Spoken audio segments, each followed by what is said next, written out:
you. And if you're talking bad about that other parent to that child ain't thinking about, oh, my father ain't shit. It's going to say, oh, I'm not shit because my father isn't shit. And eventually you will start taking it out on that child. Yeah, and that's... Especially if that child doesn't understand, like, why you being like this. Yeah. So, back to the King of Howard Street. Yes, it was an awesome production. It lasted for 3.5 weeks. Saturday was the last showing of it. And I learned a lot about myself. Like, dealing with homelessness is not, we're all a paycheck away from being homeless. We are a sandwich away from being hungry. Like, we walk past people every day and we don't speak. We don't acknowledge people that we know. So we damn sure don't acknowledge people that we don't know on the street. And this man had been walking around with this story for a couple years, these journals for a couple years before someone found him. And you've probably seen this man out on the streets.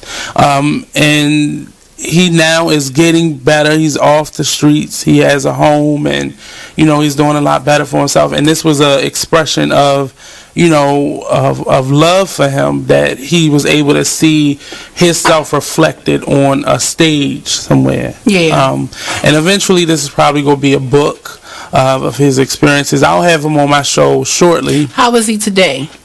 He's much better. I mean, he's a very positive person. Like, he was positive to have gone through this and thought of journaling it. Right. Like, at some point he wanted it to be a story, you know, somewhere done. You know, he lives off of Howard Street. He stayed in abandoned buildings off of Howard Street, and he's been homeless for the greater portion of his life, you know, back and forth. He's worked as an advocate. He's now an advocate for homelessness. So he's worked before. He's had a family and stuff like that, but you know, life hits people, and we totally disregard people. And talking about having deadbeat parents, we don't understand why people are, or what got you to the point where I see you right now. We don't worry about stuff like that.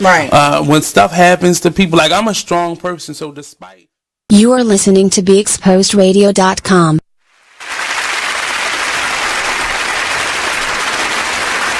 Good evening. Welcome back to McClean's Couch. I'm the DaBrahmabull, and today's topic is a special topic. I'm here with Miss Dana Mercer and my co-host. Okay. Welcome to another episode of McClean's Couch. Your host for this evening is DaBrahmabull, and we are joined in here this evening with Miss Dana Mercer as our special guest. Tonight, Mr. DaBrahmabull has two, let's count them, 1 and 2, special co-hosts. We have Miss Lex Capri. Yes, y'all know her as the Sexy Lexi. And we also have Mr. Monny, who's from Talk Lately with Monny. They're going to co-host tonight because your original co-host or host of the show, Bliss, is a special guest tonight as, go ahead, round of applause. Yay. As an informed specialist on human trafficking. So tonight's topic is human trafficking. Yeah, you didn't guess it by now already. I'm going to try to be serious tonight, guys. I really am. Nope, I said try, so don't hold me to it. We came up with this topic because back in March of 2017, we was watching TV and the news broke that 14 black girls was abducted or missing from D.C. Bring back our girls. And in that same time, within the same 24-hour period, as the story started gaining momentum, more news reports came out that it wasn't just the 14, but over 500 females were abducted or missing during that time period. So we talking about from January to March, 500 missing children.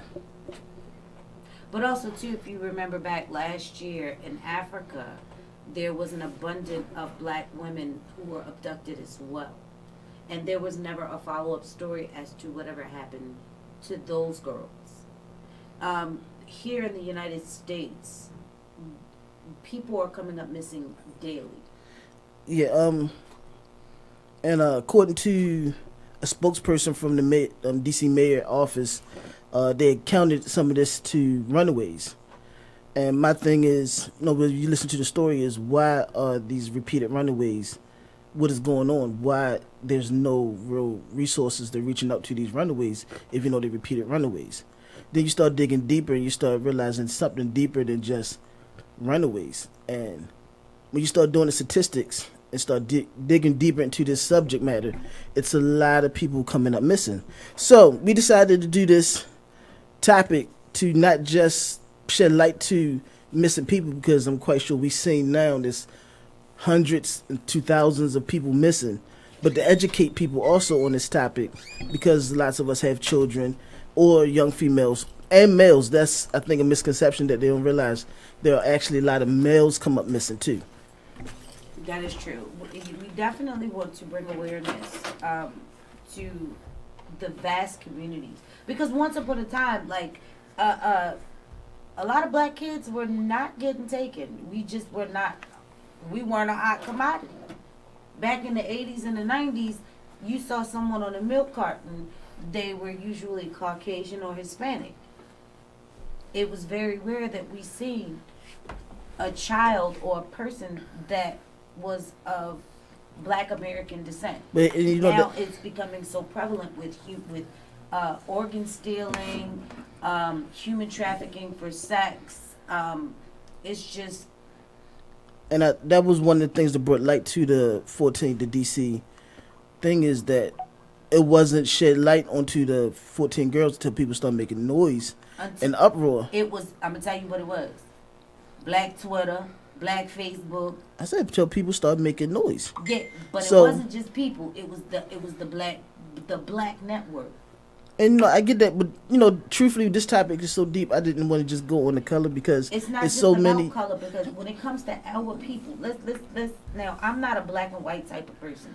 I really am not. Children are children. I don't care what color they are. They're innocent. They need to be in exposure. But when it comes to our community, we are not looked at or taken as serious as if it was someone else of a different nationality. Not just saying a white person, Hispanics, or even so much as Indian, West Indian, or whatever the case may be. But within our community, in a country that we were born in, when we call, there's no Amber Alert issued. And if it is, it's far and few in between. When our children come up missing, they just discount them as runaways. And according to the National Center of the Children something or other, hold on, I'll get it right in just a second. My phone, where my notes are, was a little off. But they were discussing how these children are just popping up missing. So and when you go on their website, honestly, there aren't many children that are of African American descent. And again, I don't think you took it, but it wasn't. No, it wasn't. What I was saying wasn't about not counting. Yes, it wasn't about not counting the black lives, because we know we are misrepresented in statistics. But I'm just saying this topic is so important that we don't want to just put a color. Right, that's my thing. Now again, are we going to touch on that specific piece of not being represented in that puzzle? Yes, of course, because we do represent a large major piece in this puzzle. So when we start talking about abduction, sex trafficking, and when we get deeper into this topic, you're going to realize that human trafficking isn't always just about sex too. What you was talking about in Africa, also a lot of this also had to do with labor, slave labor. And we're going to also talk about how to actually see signs of somebody that might be a victim. We're also going to talk about the misconceptions of human trafficking and sex trafficking. Let's paint a picture for a second. Are we going live or? Yeah. Are we going from? Yeah. Let's paint a picture for a second. Just imagine a young child that might feel unwanted, unloved, and feel like something is missing. And they go on. Nowadays we have with social media. Back in the day, you had chat lines and Black Planet and people going Craigslist, and you see ads for model. You know, we seen them ads for modeling agencies. Look kind of random, and these kids or people, young people, actually calling these places, go to these places, and then we not heard from them again. So you know, what I mean, we're gonna touch on all those things. Like in Yugoslavia and these like over in these other countries, oftentimes that's how they get them over here. But guess what? You see them now over here, even on Craigslist in America. You see these random modeling agencies. Did you know about this thing called Backpage.com? Mm-hmm. Sure do. You want to fill our listeners into what Backpage is, for those that don't know? Backpage.com is very similar to Craigslist, except so many people were suing them because they pretty much were advertising for teenage sex, for these pimps, for kids who were being human trafficking. Most of the kids that they were advertising was between the ages of 13 and 16. Back in 2002 through 2015, so many lawsuits were coming about trying to sue Backpage.com because they kept advertising for these kids. People would go looking for their kids, and in their adult section, they would find the pictures of their children. A police chief, he even went on there and saw so many kids who were trafficked or who were abducted or missing were on this page being sold for sex. So, these are things that, like I said, we're going to discuss that maybe as adults that we need to sit down and talk to our younger kids and our older kids. Sometimes we discount that our 18, 19, 21-year-olds are no longer our children because they so the quote-unquote adults. But, you know, these are the things they need to understand too, especially, like I said, if you're a young female or male, you know, you handsome, pretty, you're like, hey, I see this, I want to be a model. And you see these, just randomly, I think we had a friend that was going around tearing down those signs that it was a black and white, or I think it was a yellow sign with black lettering said model, no experience necessary, just it was no other information. So then you call them and then somebody will meet me here, and that could be a trap.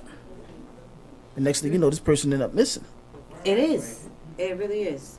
So it's very important that we recognize how important this topic is within every community across the globe. Human trafficking is an issue. I mean, I know in several movies we've seen where there was a crate down at the shipyard that are full of people. Not even just movies. Just recently, I was looking in the news that it was a crate at a shipyard full of Asian women. Mm-hmm. Asian women. So, you know, we see it on the movies, and movies dictate. This is what we don't understand sometimes. Movies dictate real life. You know, so we came with these ideas from somewhere. And then you see a crate full of people being shipped. Is again, that goes back to what I was saying. Human trafficking isn't always just about sex. Lots of times, also, too, is about labor. Exactly, because, you know, oftentimes, like, I see a lot of these massage parlors with these Asian women. A lot of them are trafficked.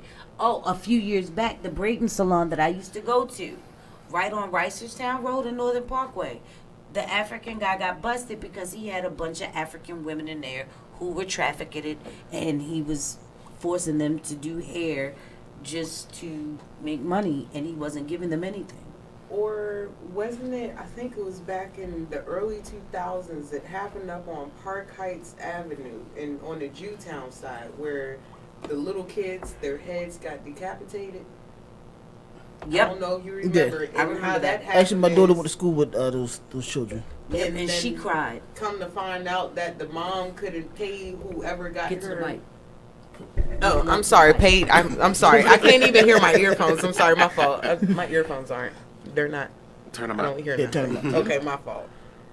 All right, sorry you guys. But but I remember they said that this is what goes on with a lot of immigrants. If we're all in a country and trying to get out, say for instance Mexico or Ecuador, and one of our family members or somebody who knows who's already in America will say, I will get you here, but you have to pay me this certain amount by this time. And she didn't pay them in time, and they came and killed the kids. So it was either you give us the money or somebody's going to die. And then lots of times, since you don't have the resources for the money, you're working it off on different ways. Exactly. So slave labor, sex labor, you know. And so, you have anything to say about this, Money? I'm still trying to catch up. I'm going to jump in. A lot of stuff. Yeah, it's a deep topic. Human trafficking is the third largest international crime industry in the world. Only behind illicit drugs and firearms. It's the third highest crime, international crime. International. So you know what I mean? And here's a tidbit. Maryland is fourth in human trafficking in the States. Fourth. Due to our beltways, 95 going both ends, north and south. Our bus terminals, our airport. BWI is what they call it, a hot spot for human trafficking. Exactly. So, all right, because I don't know anything about human trafficking. So is it that Maryland, being number 4, is it the destination to pick people up, or is it just the intersection, the byway? Can I answer? It's probably the byway.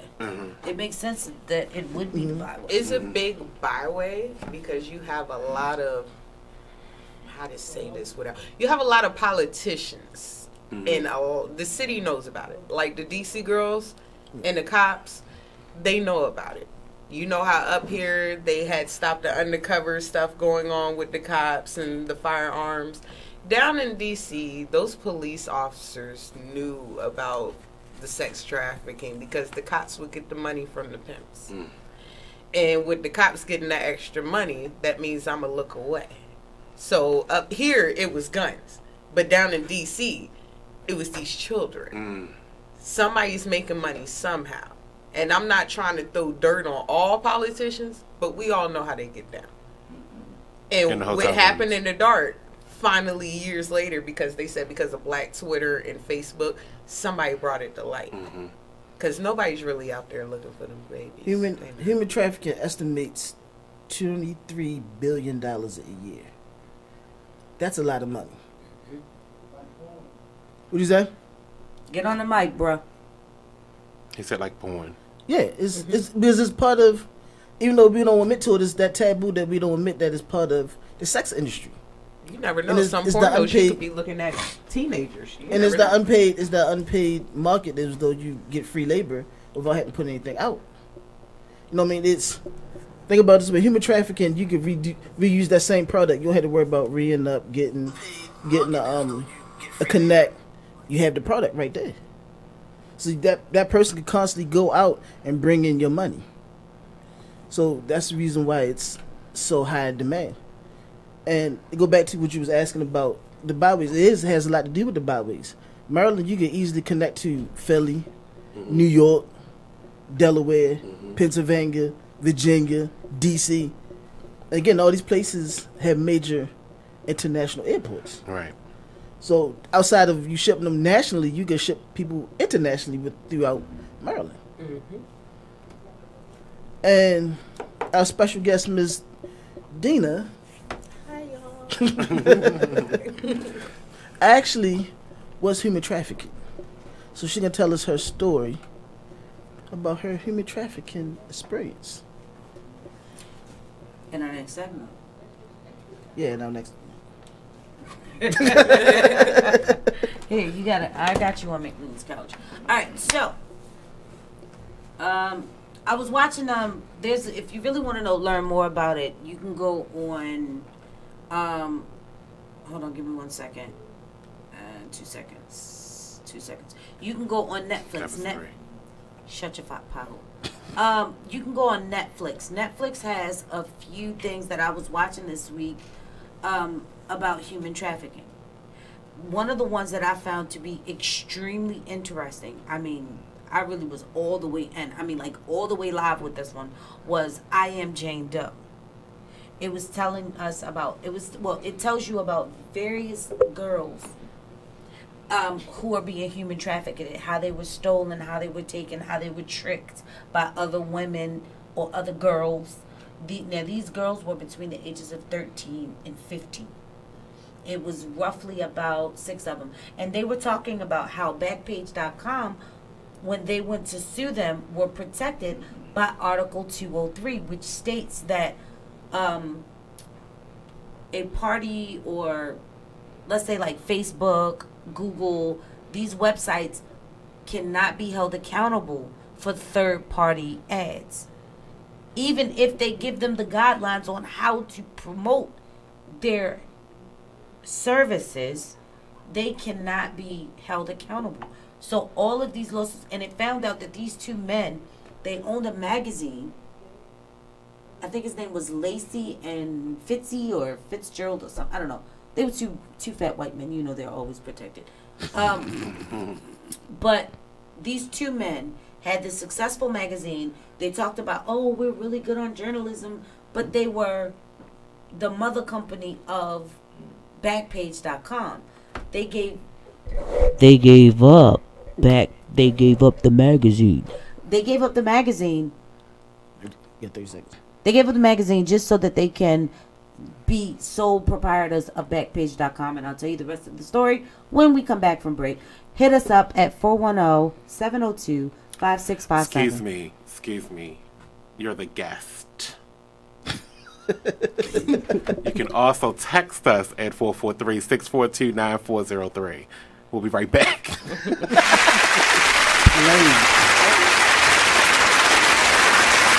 Are you thinking about getting your GED diploma? Well, here at the GED Pep Talk Center, we've got a number of pep talks that can motivate you. Sometimes things don't always turn out the way you want them to. You know that feeling? People look at you and don't believe in you. You want some gentle encouragement. Then you're on your way to your GED diploma and a better life. But I know they're probably just a little bit nervous. You can find it in yourself to take that first step. You can improve your future. You can do this. I know you can. You need to start pushing yourself. Now get your game face on and take the first step towards a better life. Hurry up. Don't make me repeat myself. Whatever level of motivation you need to get your GED diploma, we've got a pep talk that's right for you. Call 1-877-38-YOUR-GED or visit yourged.org for your pep talk and find free GED classes in your area. GED is a registered trademark of the American Council on Education. Brought to you by Dollar General Literacy Foundation and the Ad Council. You are listening to BeExposedRadio.com, the home of Talk Lately with Monny, every Tuesday at 7 p.m. Even as a comedian, if I say a joke and it just might not fit your cup of tea, but it's mine, that's what a comedian is supposed to do. But people forget everybody's not going to find your jokes funny. They better find mine funny. But they forget that, though. They really forget that. They forget that but it's your view. That's why they didn't fire her. Yeah. Because her viewpoint is controversial. Her view. That's the view she sees. Right. Everybody is clear to her. Like they did the reaction to cellophane. They did the reaction to the Chris Rock Oscar, and they were talking about Stacey Dash, and I don't think she agrees with Stacey Dash, but she pointed her out as somebody who has an opinion that's just different from everybody else's. Her opinion is just stupid, though. Stacey Dash she's like a dash. Let's just move on. I think she's intelligent, but her You're still going. opinion. We're gonna move on. Stacey Dash doesn't need to be talked about. She's irrelevant. You said her name like 3 times already. She's irrelevant. I said it once. Dash. Dot. So I couldn't have meant that more. She is so irrelevant. I'm not even gonna say it.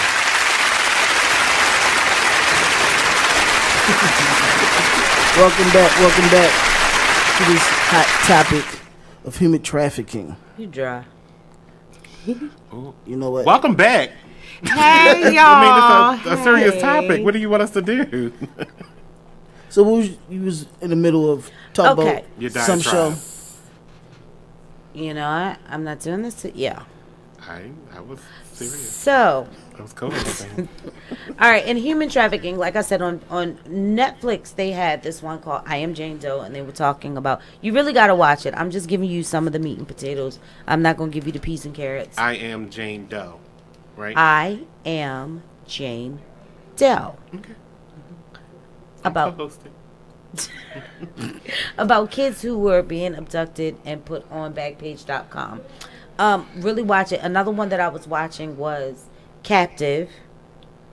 This is on Netflix too? Also on Netflix. All these on Netflix? All of these are on Okay. Netflix. I said go to Netflix. I didn't mention Hulu. I said Netflix. We co-hosting. Yeah, let us be in control. Now, go ahead. You're a volatile host. You can't. I mean, guess you can't be doing that on our show. So yet again, and this other one, the very first one that I watched was about this guy over in one of these third world countries. I don't know, one of these white third world countries, and okay. he pretty much, they had like 10 kids, and one of his kids, he held her captive in his basement, had 7 kids with her. That sounds like the lady that was in the house lady in Michigan, or Yes. one of those states over there. But this one was in another country. All right, She had about 5 kids too, like something. No, she had 7. One of them died. She had a set of twins. One of the twins died, and he burned the baby. Well, the deceased, the corpse. Cremated. You can call it Illegally cremation, but cremated. he put it in a furnace. Is this like he started popping up the kids on the front porch, acting like somebody dropping the kids off? And Yep. Had her write resist? letters and state that I done went with a cult, and how he got popped was one of the daughters got extremely sick, like she was dying, and she begged him to take her to the hospital. He made her write another letter, but by this time the little girl was 19. So the hospital was like, she's a strong resemblance to you, and she was in a coma or whatever. So when she came out the coma, baby spilled all that beans. And that sounds like an episode of Criminal Minds. Wow, yeah. She Well, spilled the beans, and he got, because he had tenants living there in the house. He beat his wife. He tried to rape somebody. Yeah, he's. You know what shows like Criminal Mind and SUV actually mimic They take real life. things Take from real life stories. So that's interesting. I think we're gonna have to look that. Well, I watched it. You was supposed Helter to. Skelter. I think we're gonna have to look those up. So with our special guest today, Ms. Dana, she's gonna share us a story. And I think this is important for anybody got young kids out here. Pay attention to her story, because this is something that actually happened to her. So this is somebody that we brought in that we knew personally, that this sex trafficking, human trafficking thing happened. Okay. I really need all parents to pay attention to what I'm saying. This started in early 2000, where we didn't really have Facebook, but we had MySpace, we had Black Planet, and being from the DMV area, we had, what was it, the Raven Donut? All the chat lines. Mm-hmm. Baltimore Raven, Baltimore Donut. Exactly. And just like how they said Backpage had a disclaimer, they have a disclaimer too. Do not give up your phone age, number. your phone number. Do not meet nobody that you know. Oh, wait a minute. That you don't know. So any kids, this is pre-social media, so this still goes for it's still anybody. going on now. It still goes on now. Social media, Craigslist. It's all just those types of easier. things. Yeah. Okay, so I'm gonna put it in quick, lamest terms. This is how it happened with me. I had a homegirl. She went to a different school with me. She had many young men off of a chat line. He said, we're having a party tonight. Do you want to come out? At this time, my parents were divorced, so I had a father on one up here in Baltimore, but I was living with my mom. She worked the night shift. That's one way it happens. So instead of me telling my friend, no, let's not go, me being a friend, I'm going to go with you because it doesn't sound right. So as soon as we got in there, we walk into the room, we walk into the house. It's a whole bunch of dudes, but we're the only females.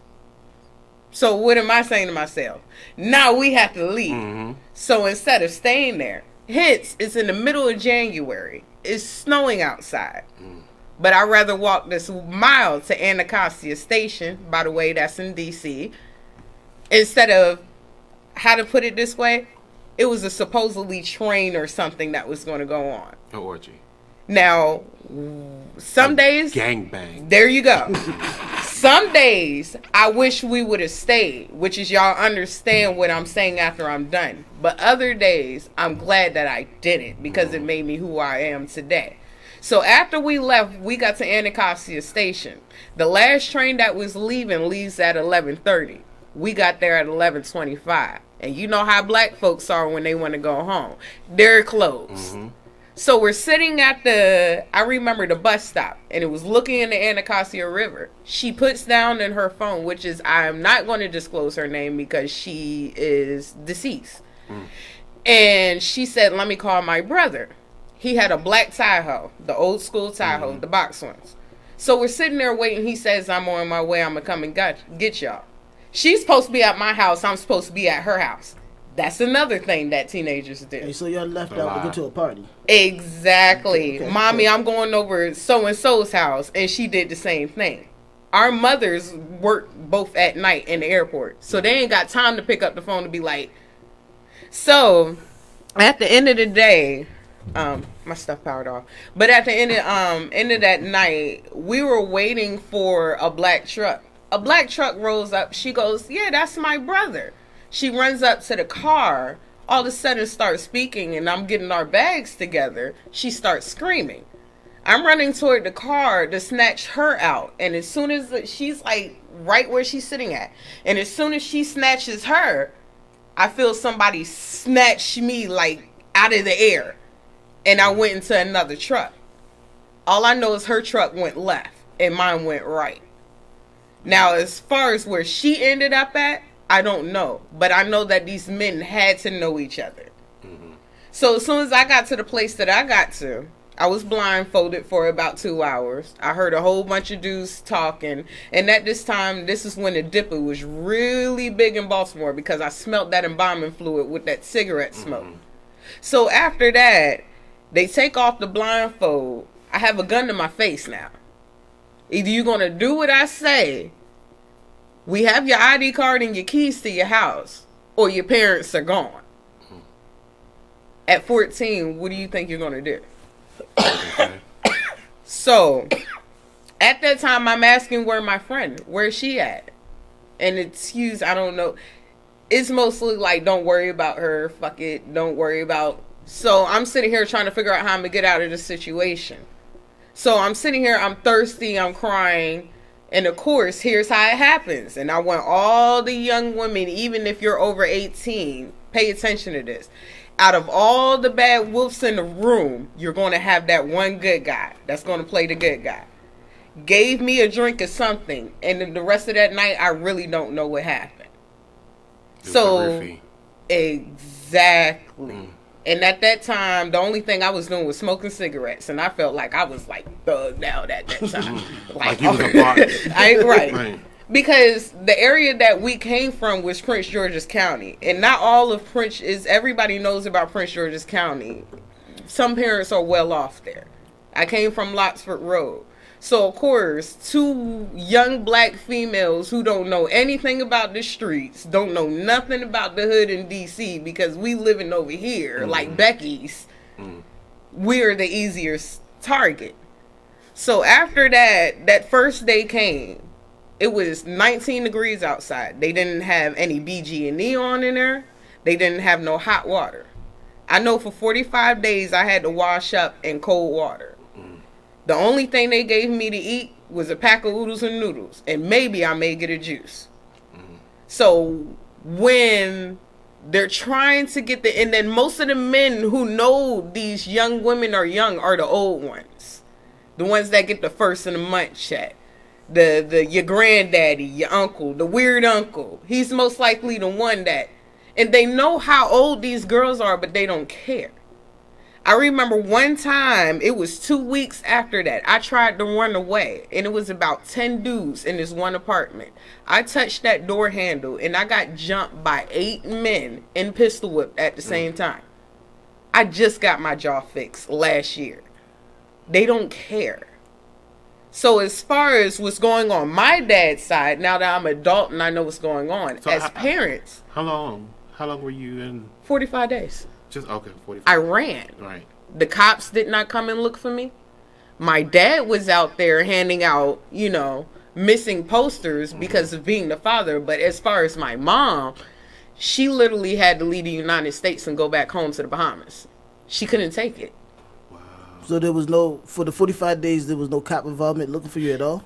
Supposedly, they were looking for me. But how are you looking for a child that is missing that was being tricked out right in front of a police station? They didn't care. My dad would leave McVets 6 o'clock at night and go to D.C. and look for me all night at 6 o'clock in the morning, come back to work. Nobody was helping him. The cops didn't want to help him. Oh, we'll call you, sir, when we get more leads. Now, this is PG police? This is PG police mixed with DC police. The PG police were involved because that's where I was a resident of. Mm-hmm. Now, with DC police, nobody would have known that I was in DC. So I really can't say the DC police really didn't do anything. Mm-hmm. But there were so many times that them cops could have drove by and stopped and realized I didn't look 18. Now, we know the young girls these days are getting thicker. They're getting more grown looking, but we're talking about the early 2000s. It's in the milk. Exactly. Now, I'm 14 years old, look like I'm pushing the good 18, 19 years old. You would still stop. It got to the point to where my missing posters were all over both of the schools I went to, Suitland High School and Flowers High School. All of my friends were trying to help look for me. Mm-hmm. Nobody could find, but who would think that a county girl would end up in DC? So everybody was looking around me. Now, as far as my friend, her story ended real short. At this time, I'm not watching TV. I'm not around a phone. This is early texting. We didn't have picture. That's what I'm saying. With all of these children, you have to really pay attention because now you have Facebook. Now you have Snapchat. You can look through your teenager's Facebook, and I'm going to say predominantly girls, and think that this little boy is a little boy, but you can easily make a fake page. You have to pay attention. So instead of... How many fake pages you got? 3. I ain't gonna lie. I get reported a lot. I'm not even gonna lie. But at the end of the day... Are they fake pages, though? No, they're real. I just use my name in different ways. Okay. So, but... The thing There's a lot of aliases. Me too. Exactly. I Yvonne Wilds. That's my grandmother's maiden name, and that's my middle name. My main page is not. If you speak up, we can. I'm just trying to make sure you can hear me because I asked. We can hear you. Anyway, my main page is, of course, not me. I don't know where the hell I got Capri from, but everybody thinks that's my middle name. So, you know, Capri Sun. No. You like juicy juice? This got 2 eyes. Capri Sun on his one. Oh, that's a big difference. But Dina E. Mercer, the page that punk ass Johnson. I miss my baby. That's my page. I changed my names too many times. I had to show the usual ID card. I had to use my government. Mm-hmm. So as far as the girl, her name was Tierra, and she was snatched up with me. That was my best friend. She was more of the wild one. Her parents were never home. Her parents were lawyers. So instead of saying, hey, you have to work for these shoes, they were just giving her money. I came from a military family, so we still had the same income, but I had to earn my shit. She didn't. Wow. So, I mean, by you saying that's a military family, too, that you came from a military family, which makes it that much odd, much more odd that the police didn't do more. Exactly. But I think that goes back to... what Bliss was talking about. That's misrepresentation that we have when our kids go missing. We don't have the full there's a Amber different Alert culture when it comes to military. It's not when it comes to the military and police, though. Mm-mm. It seems to be an issue when it comes to the military and police. Some policemen do not. I'm not, no shade to anybody who may be watching this who is a policeman. I have a lot of them in my family. But most policemen do not care about military because it's a joke in the military. Policemen only become policemen because they couldn't pass that ASVAB test. So they try to come over here and stay over here and act military. Mm-hmm. They have 2 different types of training. So I can say, as far as I'm not saying as in a policeman, a police officer. I mean like a lieutenant, higher up in the ranks. They usually have a little bit more respect for armed forces. You would when think, you have but served more than 2 to 3 years. You have to think about this. My dad was a master sergeant. Mm-hmm. That's a very high rank in the Army. Right. Of course, your Army family is going to help you because they were out there helping. But it doesn't matter if you have military on you're still black. That's where that comes from. Think about all the black officers that got pulled over recently and was treated. Now, they're off duty, and they still get treated like trash by their white counterpart because they're not. I haven't heard that. But also too, another key point, and this is the reason why we're bringing this up, is these kids are looked at as runaways. So they're not putting their full effort into a runaway. No, they're not. You know, even the article with the 14 missing girls from D.C. and we come to find those 500 of them. The spokesman even came out and said, well, a lot of them are repeat runaways. Well, guess what? They only found 22 of those people. And let me iterate on that. On papers in my mom's house, I still can read, I was put down as a habitual runaway. See? No. I wasn't a habitual runaway. What they try to do is say these girls ran away, so that means they don't want to be at home. No, these girls were snatched up.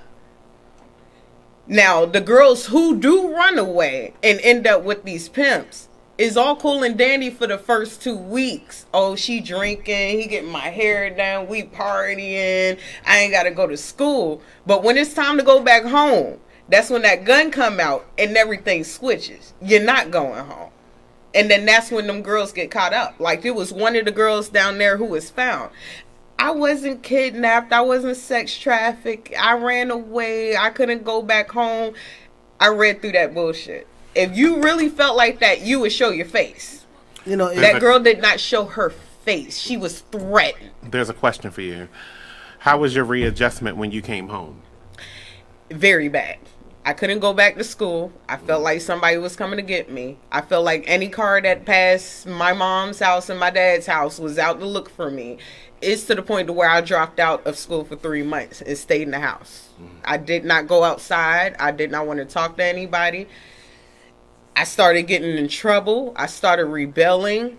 And that's one thing. A lot of girls who were in this situation did not go to counseling like you have these days now. Yeah, they suffer from a severe case of PTSD. Many of the girls, like I was saying on the show, I Am Jane Doe, they were saying how prior to them getting abducted, these little girls were little girls. They were vibrant. They had hope for their future. Many of them became withdrawn, angry, lashed out. They still are.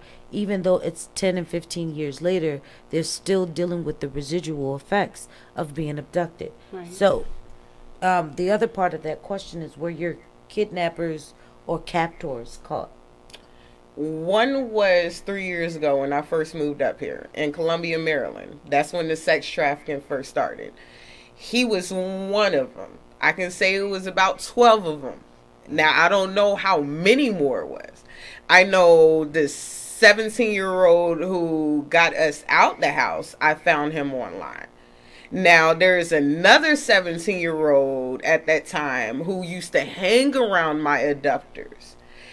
And one day my mom called his phone because my phone had called his home before. It's a little world. And my mom asked him, have you seen Dina? And he literally told my mom straight to her face. And he knew where I was at. And I just told my sister-in-law, I found him on Facebook about a week ago. One part of me wants to go off. Another part of me wants to go back to Prince George's County. But he has 2 kids. What that mean? No, what it means is he has a little girl. What you do to people comes back on your kids. I thought you were saying he wasn't going to do nothing because he got kids, because that don't mean nothing. No, I understand that. He started his own business. He got kids and everything else. He's living a life right now in D.C. But the fact of, if I was to inbox this man today, right now, and let all of this bull crap out on him, what will it change? You know, here's the funny thing. We asked what a doctor look like. Anybody. They can be a doctor, lawyer, your best friend. I'm gonna tell you, there's a lot of pedophiles in Colombia. I used to live out there for like 16 years. So we're gonna continue this conversation when we come back. Please call us at 410-702-5657. That number is 410-702-5657. I don't even know why I'm here. My phone. You're supposed to give out the texting information. 443-642-9403. Or you can hit us on Facebook. We're watching. I think.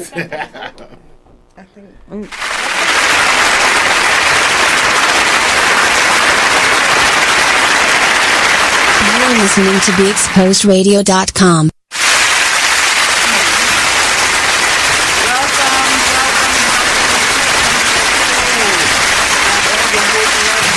And we have a full house tonight.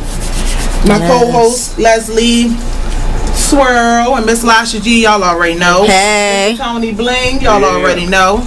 But I have with me Mr. Paul Jackson. Yes, ma'am. And my brother, Mr. Kevin Little here. Well, all right. So I'm quite sure this is going to be a hot topic. I'm very excited about today's show. And I'm also excited because for the first time, the men outnumber the women. That is true. Wow. Check out this snippet from the new season of Talk Lately with Monny when he rants about his staff. I agree. Can you come on. I told you stop touching that button. Why is it so loud? God. Did you turn one all the way up again? Do I have to come in there? God damn her. If it was going right, I would let you do your part, but I'm sorry, but it's just not functioning the way it's supposed to be. I told you mind your business. Well, Monty, if I can comment on the Jennifer Holiday situation, I know I'm live on the air. I'm sorry, 1 second. Okay. I know I'm live on the air. This is why this whole show is called Talk Lately. Anyway, let's get back to every Tuesday at 7 p.m. only on BeExposedRadio.com.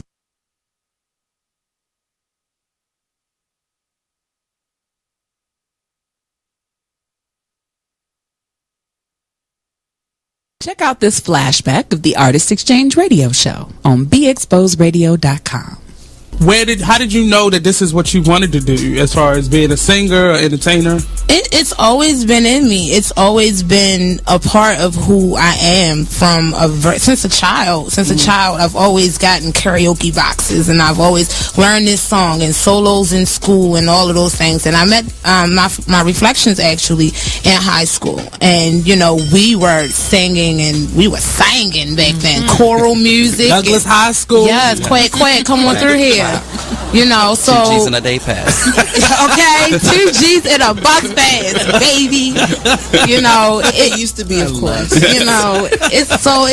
It was destined. I feel like it was destined. My whole family sings. Everyone in my circle sings. This is like I just couldn't get away from it. I'm always gonna sing. Where did your personality come from? Are you always this crazy? Yes. Yes. Crazy. Right. I woke up like this. Okay. And went to sleep like it too.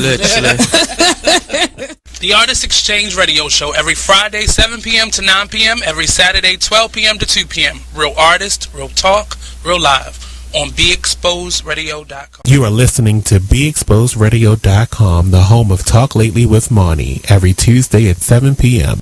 But when I smoked weed, there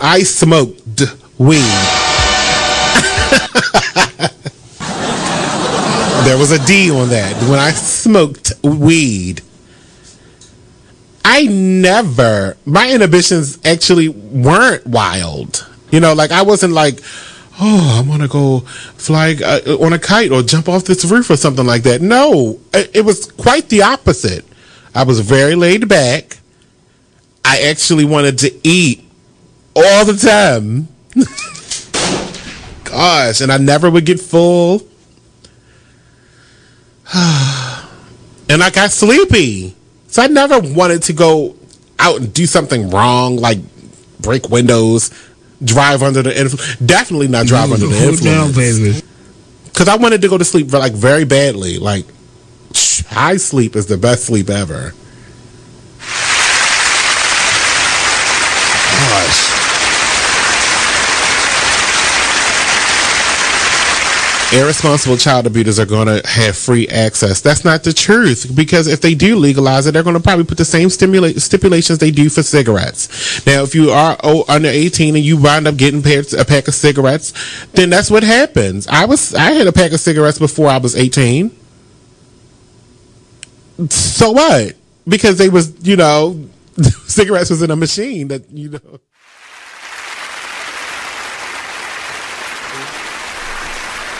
Welcome back. Welcome back, everybody. This was, oh, I'm sorry. I'm a guest. Yes, you're a guest. You're not in that seat over here. Right.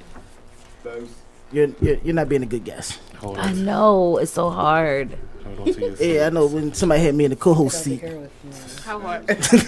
So, Dana, we was just finishing up. Dana was telling us her story about being held captive for 45 days. Can you go into what detail happened about some of the things? Yeah, some of the things that happened while you was held captive. Rated R, rated MA. You can rate it R. All right. This is McLean's couch. You can rate it exit. All right. Most of the things that I was made to do during the day, I had to wake up, of course, wash up, cold ass water. I got my 1 pack of noodles a day. Most of the skinny as shit, wasn't you? Yeah, I lost a lot of weight. Came back looking like Holiday Heart. I got the bite shit looking. No. All right. So so I mean, we got laugh. But the things that I was made to do was either I was made they made me go to the strip club. Yeah, I'm about to put it out there. Macombos. Go check it out. And one of the people who used to work there knew the dudes who, snatched me up. So it's either I was stripping, or they used to make me go to K Street through L Street. It's a few streets away from the trans, prostitutes. Other than that, it was mostly, other than being on a hostro, it was mostly being in the house. And mostly I was in the house when it came to the street niggas. They paying. Coming in? Yeah, they would come in. Now, I can say on a total of one day, as far as I remember, I slept with, I can say, 25. One day? And one day. And you was only, 14? You sound like a 14. porn star. 14. You remember that part in The Color Purple? Listen, it's true. I never understood it until I got older. When Suge asked Miss Silly, do you like Mr. sleeping with you? And she said, no, why? And she said, because it feels like he's going to the bathroom on me. I never understood that. No, he wasn't. No, she just felt nasty having sex with him. So me being at 14 at an age where I'm supposed to be kissing boys, we supposed to be rubbing, humping and everything, I went past of learning that to actually fucking like a grown ass woman. So that messed up that growth in my life. So when I finally got to dating men, 18, 17 years old and being in relationships, I couldn't date people the same age as me because I was already far gone. Now, as far as me, I was the only girl at the time. So there were times where I can say I remember having thousands of dollars in my hand and it's just gone. What they would do with the money, they would go and party with it. So if I wasn't sleeping with somebody, I was cleaning up the house. I was watching their kids. The baby moms, I was watching their kids too.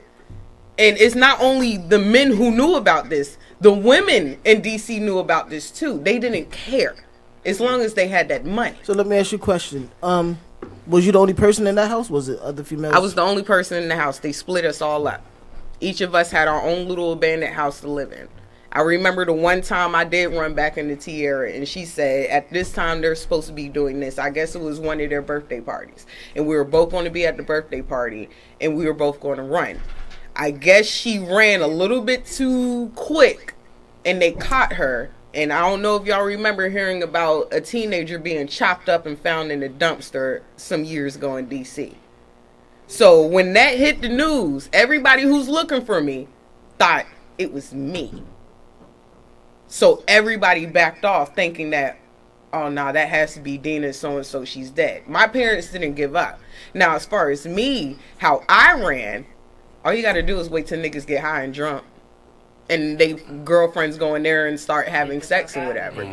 Like, I literally had on a dress that she had on at 14 years old, no shoes, and I made it from Benning Road all the way to BWI Airport with no shoes, no nothing. So when I watch slave movies and seeing them running, I know how that shit feel. I ran past so many cops. I think I ran past 3 different counties of cops, but I knew they weren't going to help me. Yeah, they wasn't. They wasn't. They wasn't. They probably would have raped you too. Exactly. You never know. Yeah. I ran and you was already, your trust issues was already fucked up. I didn't want to run home. I did not want to run home. I knew where my mom worked at. She worked at the airport. At that time, I thought she was there. She wasn't there. She was in the Bahamas. She had a nervous fucking breakdown. She had to leave. We got to continue this when we come back. Oh, that was good. You're beautiful, baby. The phone lines are open.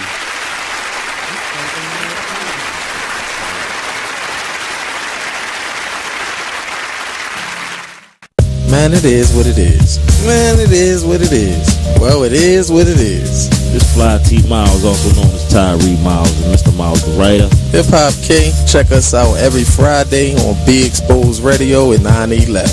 Coming to y'all soon. Check out this flashback of the Artist Exchange Radio Show on BeExposedRadio.com. Welcome back to the Artist Exchange Radio Show here live on BeExposedRadio.com. In the building, we have live Mr. Michael Ryder. There we go. And Mr. Steve Yarn. They're doing a partnership based on what was it again? The stories of the Vulcan Blazers. An awesome production that they have coming up. And now the name of it will be called Baltimore Heat. There we go. They were telling us a little bit about, they're in the pre-production phase of developing this Baltimore-based production. It seems like a really awesome idea, and I always love for more artistic events to come here, and because it's more of an event because you guys are going to actually use Baltimore as your complete backdrop of the city, and that's very awesome to hear. Yeah, we want people to fall in love with this project through the visions and the tales we're going to tell about these firefighters, but also we want them to fall in love with the city of Baltimore. Just like they did with Miami Vice and Chicago Fire and NYPD Blue and Sex in the City, and all these other places that have the city as a star as much as the artists and the actors are. And that's Baltimore has for many years have been the backdrops of many movies. I could think of a few Whoopi Goldberg movies, Sleepless in Seattle. A lot of these movies that have always used Baltimore as a scene. Not to mention The Wire and Homicide and countless other movies, House of Cards. All these movies and television shows that have always used it, but it was never really about Baltimore. They always included Baltimore in the story or the backdrops or certain historical scenery, things they absolutely needed to say. But House of Cards actually shoots in Baltimore. But they're saying that it's Washington D.C. Right. Yeah. So they're shooting here and not even giving us credit for the place over here. The Artist Exchange Radio. Welcome back, everybody. We're joined here with a whole lot of people. Well, I'm gonna tell y'all, I'm Lex Capri. There you go. The co-host. A little ratchet, but she's here. I'm ratchet. I'm ratchet. Yes, I am. Miss Co-ed Bliss. As a guest and professional tonight. Our professional. We're going to be hearing from her very soon. Because we're going to be talking about the mental aspect behind this incident. The mental ramifications, sir. My special co-host, Mr. Monty. Monty. Monny. I'm sorry. I quit. Oh, I quit too. He's over it. It was oh my goodness, it was a mistake. It was a mistake. Throwing it in. He threw it a towel. So tonight's topic is human trafficking and what is going on in our communities today. And the engineers in the back making hand Be the motions. guest. Let us look at the engineer. Thanks. You know, the shade is really thick in here tonight. You know, baby cannot be placed in a corner or in coach. Gotta be first class. Better be like Southwest. I mean, I did have to bring my own wine as a guest. I'm not playing with her acting like Maxine from All for Living Single. You will not. We don't have no bartenders. Maxine. Only on McLean's couch, even when we serious. Yo, should for the guest. So she got a water. So this ain't water, baby. So you ran. I'm surprised y'all ain't smell it. So you ran through 3 different counties. You finally got to your destination. Where did you end up at? Did you follow the North Star? I love it. But as soon as I got to BWI airport, I had went with one of my mother's friends because they were waiting for me. Actually, I can say BWI police force there, they showed the hell out because they knew exactly who I was when I got off of, what is it, that bus that goes from Greenbelt to Greenbelt to BWI. Oh, that there was a bus that would drive all the way from Greenbelt. Like so as soon as I got off the bus, because I feel that the bus driver kind of figured what was going on, but he had the police wait for me there, and then my mom and her co-workers, my mom wasn't there, but her co-workers were there. At the time, my dad didn't get a hold of me yet, so I didn't get a phone call. Thank you. So he didn't get a phone call yet. So as far as that, I went to my mom's friend's house. My dad was still a recruiter, and he was still traveling, so both of my after I got home, like I said, I went to school one day, and I felt like every single door they were going to come through, because you have to think about it.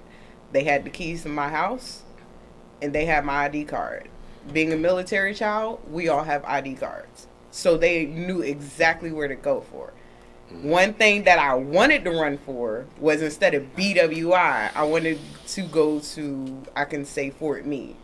Now, there was one ride that I did get out of DC in order to get the Greenbelt station, and I saw the sticker on the military car. If y'all know anybody in the military, they have stickers on the front of their cars, and I saw it said Fort Meade, and he was in my dad's same battalion.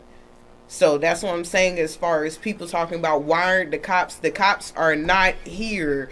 The cops are only here to enforce a law that is being broken. Me and y'all could be in here shooting up, but as soon as somebody get hit by a bullet, then that's when they come in and enforce. So as far as the community, we cannot, there's too many young men walking around here selling drugs with guns, and too many women who know everybody else's business, but y'all don't know where everybody else's kids is.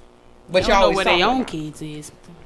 I know where mine at. I mean, I'm I know talking where about, Lex you is know at. which parents I'm talking about. Yeah. I know where your kids at. I seen a, can I get on the mic real quick? Well, I seen a, fine ass, it's Mimi, how y'all doing? I seen a fine ass, black police officer today. Yeah, he was doing his job. He, got out. He seen a white pedestrian. I was going in to get lunch. It was on North Avenue. Was it pizza? No. You had to think about it. I had to think of it. Yeah, no, it wasn't pizza. It was chicken wings and 2 slices of bread, my nigga. I was about to say, was it cat? Rat? No, hell no. Chicken wings, 2 slices of bread. Yeah, I ain't, I gotta make sure. Get on with the story, please. Anyway, yeah. Well, anyway, yeah. I ordered my shit with a half and half, right? And it was some little kids. Oh, they got these orange shirts in the neighborhood. It's called it's a program. It's called artwork. Oh, yeah. Yeah, and I congratulate y'all. Shout out to Artwork. Y'all doing a real good job. I see y'all every day when I'm out and about working. Congratulations, y'all doing really well. Keep up the good work, y'all. About this story. Anyway, my bad. No, I had to congratulate the kids. They doing Is that it? Are you done? Anyway, y'all, yeah, check this out. So the white little, fragile white motherfucker in the hood. God, and crackhead. Crackhead. Oh, like a motherfucker. God. You gonna talk about that? You know he a crackhead. And the police, he was a black police. He knew he was a crackhead. He was fine as shit. I'm not gonna lie, this motherfucker was fine as shit. The crackhead? No, the police was fine as a motherfucker. The fine police officer. What was So he hops out the car. So I already know I'm at work. I ain't do nothing wrong. Right? So this crackhead, he walking out, he see the black police car. Because you know we got the slick ass black police cars and shit now. They is slick. They fast there. Oh my God. Focus. Alright. So anyway, he got the fucking crack pipe. Everybody see the rose in his fucking hand. Even the police officer. You can see the yellow rose in a glass pipe. So the police officer, he like, yo, drop that shit. So he like, man, I just bought this. The crackhead told the damn police officer he just bought the goddamn rose. He said, nigga, are you serious? What? We try to figure out how the story relates to human trafficking. I'm get ready. Okay, this is gonna tie in. I got faith in Mimi. This is gonna tie in the human trafficking. I'm looking at everybody. Bring it home for us. All right, look. So, all right. We lost 8 viewers. Oh, fuck it. Never mind. He made him bust the motherfucking crack. Is the end result of this story that He the didn't lock him crackhead up. got human Y'all messed trafficking? me up. Why y'all did? Where she's probably trying to go is the cop did not do nothing to this crackhead, even though he had paraphernalia. Yes, on him, but like That's I was not saying- paraphernalia. No, What it really he- isn't. No, it's not He knew what it was. So it's an assumption. But if it was a It was black- an assumption, even if it was a black person. Because I've seen cops watch black people go into stores and buy that same red or yellow rose and do nothing because it's not paraphernalia until they convert it. Then and it has to have a residue But you in know order for if him he to. got that on him. I don't give a fuck if what he got on him. But I'm just saying. But Mimi, how in the especially hell with does white- that tie into human trafficking? Oh, I get where she was going. No, she was we going. was talking about She something was else using today. the police. Not She's as talking a- about the not- police period. as them ignoring A lot of shit. Right. I mean, really, to wrap this up, They don't pay attention to a lot of shit. They just pay attention to the wrong shit. Us know as why? a When community they didn't see cannot. the motherfucking girl sucking the dick around the corner. She was sucking You know the dick why? around the corner. Because they're just like you and me when we at work. We don't always pay They worried attention. about a crack pipe in a white man's hand. But it was a bitch sucking a dick around the corner in the alley. Would you want to spend 30 minutes doing paperwork on a bitch doing sucking dick when you could be somewhere else getting off of work? She dealing might with like black it folks all eventually. damn See? day? No, I would let her do it. So there you go. See? It's extra paperwork. So, But it could be human trafficking though. You know what I mean? And there it is. She ties it in Mimi fashion. I love it. Because they don't want to do the paperwork. I'm done. So okay. Yeah, it could be human trafficking. Only on McLean's couch where we could turn this subject into. it went left. Shut down up, on Jungle. the left and came Jungle, back. turn around and face the wall. Human trafficking. Okay, so we're gonna reel it back in, and we're gonna talk about the ramifications of You're going to human get your hand trafficking. off my steering wheel. That's what you're going to do. You know what? Stop that tickle. I am done. I'm going to get me another glass of wine while you go ahead and steer this car. Steer the car. You want some of this? Cheese, too. I don't know where this happened. This just. Am I nervous? Only on your couch. No. No, I didn't know. I was asking that she wanted This some is of helter skelter stuff, so I have to tear it up. It's Oh, not yeah, supposed you to be in forgetting here. something. Get some scissors. So A lot of scissors. while we had this And whip out that mic. You need some I don't know, but we had impromptu That's working something. around fine. What Go happened? ahead. So you you came say back whip out home. the You mic? said you got to a lot of turn it on. trouble. A lot of. Yes, it got worse. Before this happened, I was playing the violin. I was a part of the Prince George's County Orchestra. See, look at that. I was getting Wow. 4.0. I have certifications. I play 10 instruments. I can write music, sheet music. But when I came back, that little girl, that Dina, she's still somewhere out there. because growing up, I wasn't even into boys at the time. I wasn't even trying to. I love you. I wasn't even into boys at the time. So coming back and in my head seeing men for what they were in my head, not saying for what they are, but in my head I'm thinking this man only wants to speak to me because of so and so. And the reason why what's so and so though? Say it. But I was going to ask though, like, has your perception on sex changed? A lot. Mm-hmm. I just Guillermo the Savage said that he is totally against. This is not that show. You are a guest, and you're going to act accordingly. Bite my balls. Are they drinking? Guillermo the Savage said he's against human trafficking. Come on, you told me this show was supposed to be serious. That's the only reason why I'm here, because I was told this is going to be a serious show. My outlook. How serious did you really think this show was going to be? Sexually changed, I can say. Put it this way, for a 17-year-old, I knew how to do certain shit that 17-year-old boys was not ready for. But do you like your clip played with? Got you. You like your nipples Did you even hear what she said? She's trying to be serious here. No, she's telling her story. Yeah, she likes it. No, I've heard her story. I would hope so, but I don't take it as offense. Sometimes you do have to laugh at this, even though it did happen to me. I'm glad you don't. It made me become the person that I am. I'm comfortable talking about it. Strong I'm not black ashamed of woman. it. So but at the same time, I have two little girls at home. Right. My youngest one is 5 months old. Now I remember. Yes, we that's asked my if squishy. one of the questions was if one of the captors was caught. Can I Was he in direct? Can I finish my question? Yeah. Fall back. Thanks. Because I'm gonna hold on here. Was he in direct link with the human trafficking? Was he one of the ones that was directly linked to you? Yes, Okay. but he didn't cut. When I ran home, I didn't want to talk about it. I didn't want to go to court. Mm-hmm. I didn't want them. I can say when I came back home, I went to school. I can say I came back home on Sunday. I went to school by Wednesday.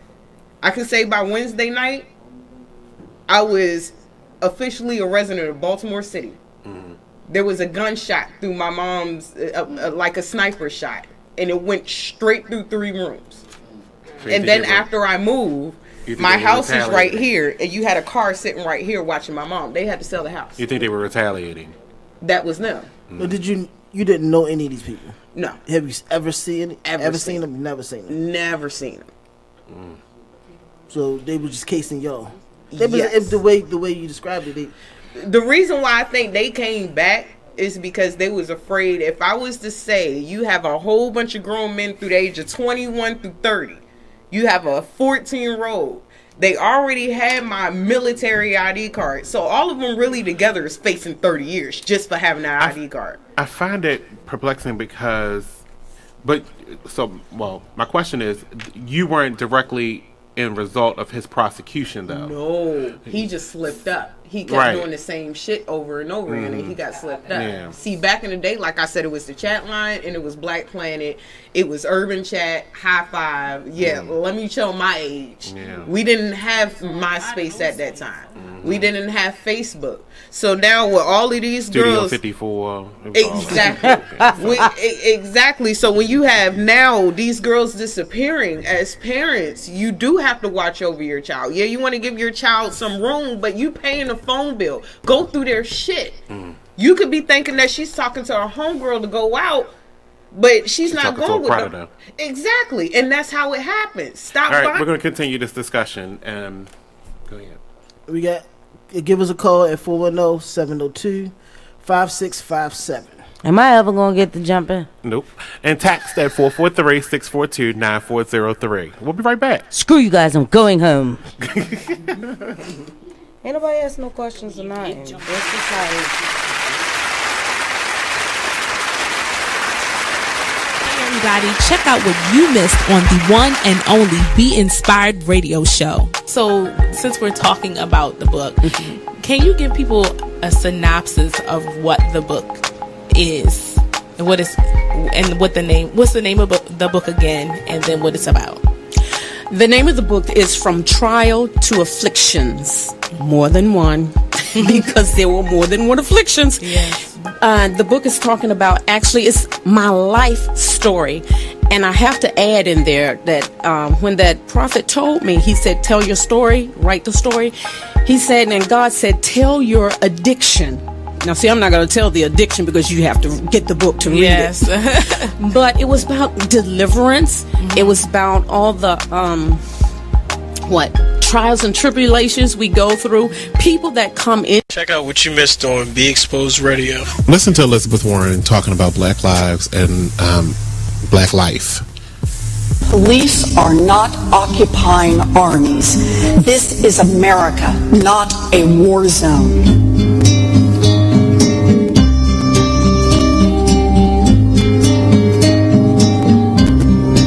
I speak today with full knowledge that I have not personally experienced and can never truly understand the fear, the oppression, and the pain that confronts African Americans every day. Don't you just want to kill yourself? I mean, not from what she was saying, but from the music that was playing in the background.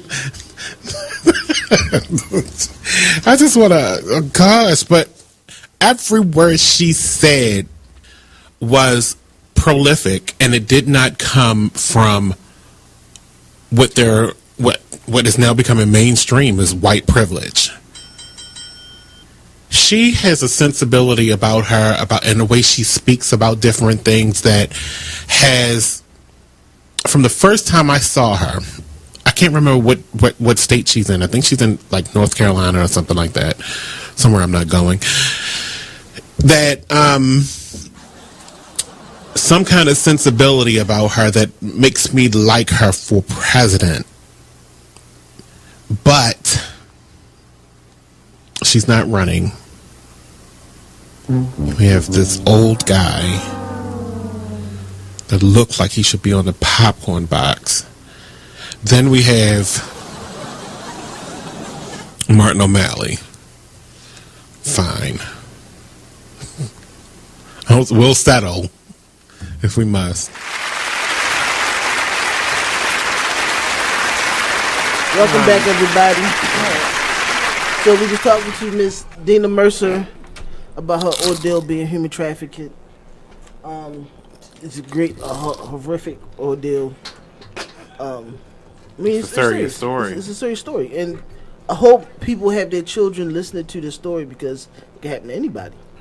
It can. And again, we had 500. Just think about it this way: from January to March, it was 500 missing people. Maybe not all of them went to the sex trade, but a lot of them probably did. You know, those are the things that we had to look at. Or had their organs taken. Or their organs taken. Yeah. Also, Dana mentioned something that I wanted to touch on too, is everybody assumed that when people do go to the sex trade, being trafficked, they just sit in the house and they sit in a little room. Even though that might have happened, no, people are actually working.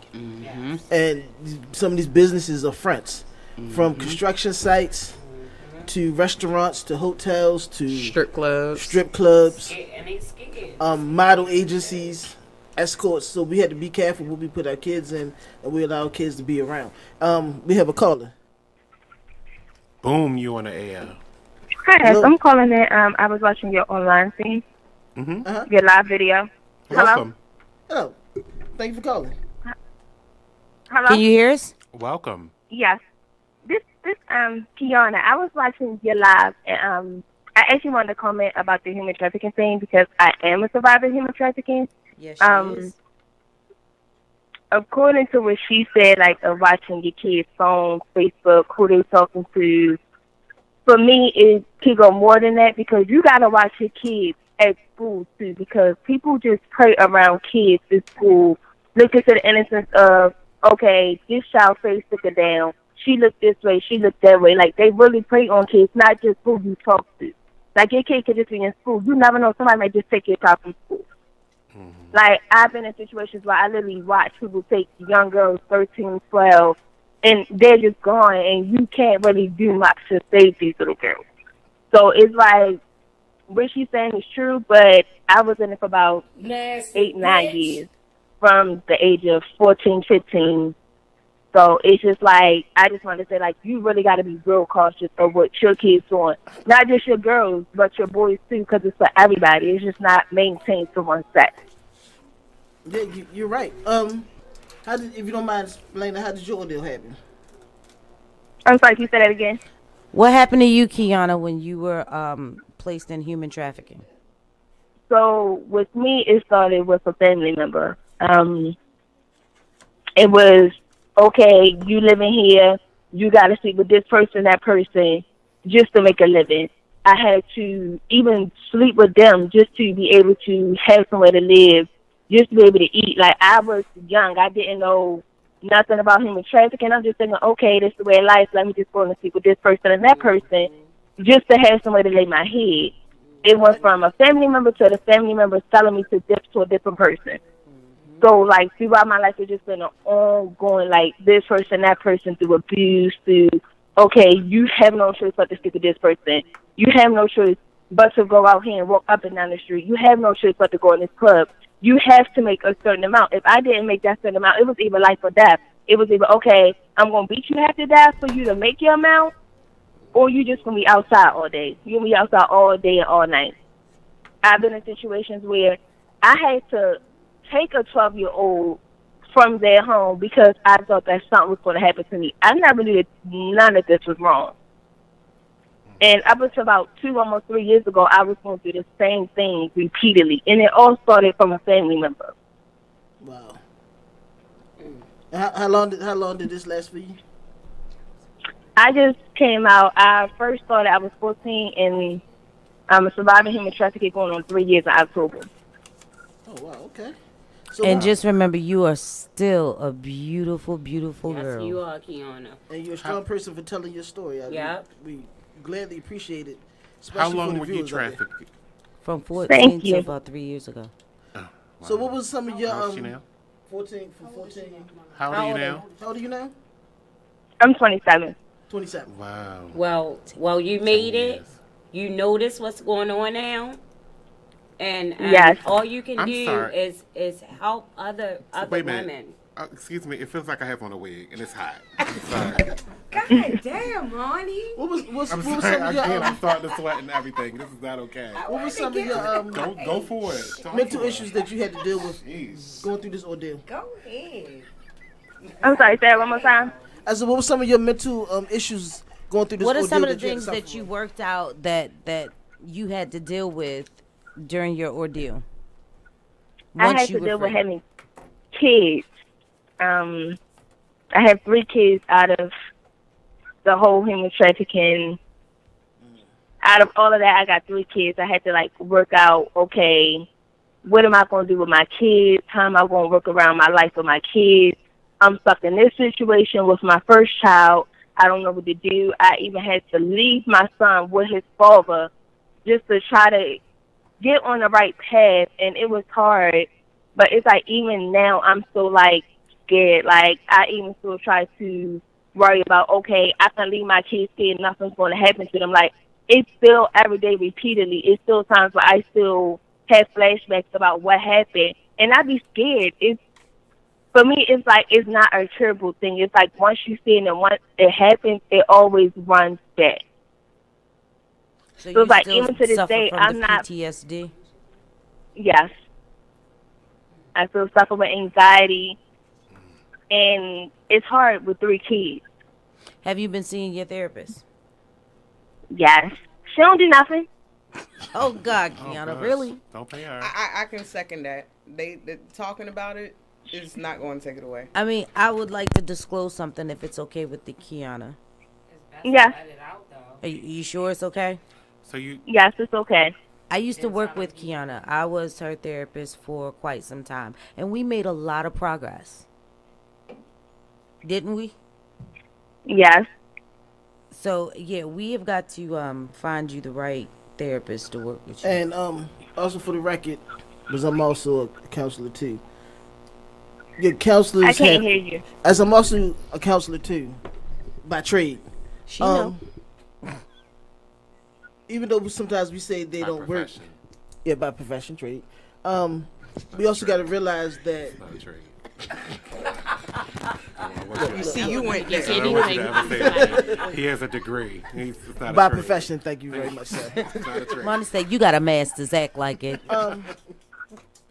We had to find people that's actually we can relate to, and I think that's the problem with a lot of people in therapy. Yes. They have to find people that are relatable and knowledgeable in the craft, especially when you're dealing with someone who suffers from this type of specific PTSD. Can I say something? Yes, ma'am. Please go. You cut him off. He was on the roll here. Go back to what you were saying. Oh, no. Like I was saying, Your phone going in and out. do this.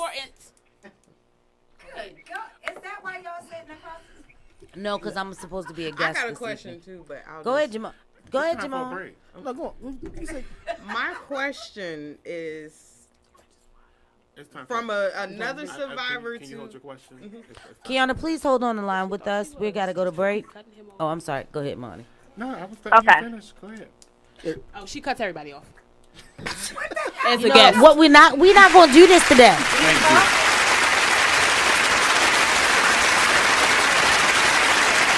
You're listening to BeExposedRadio.com.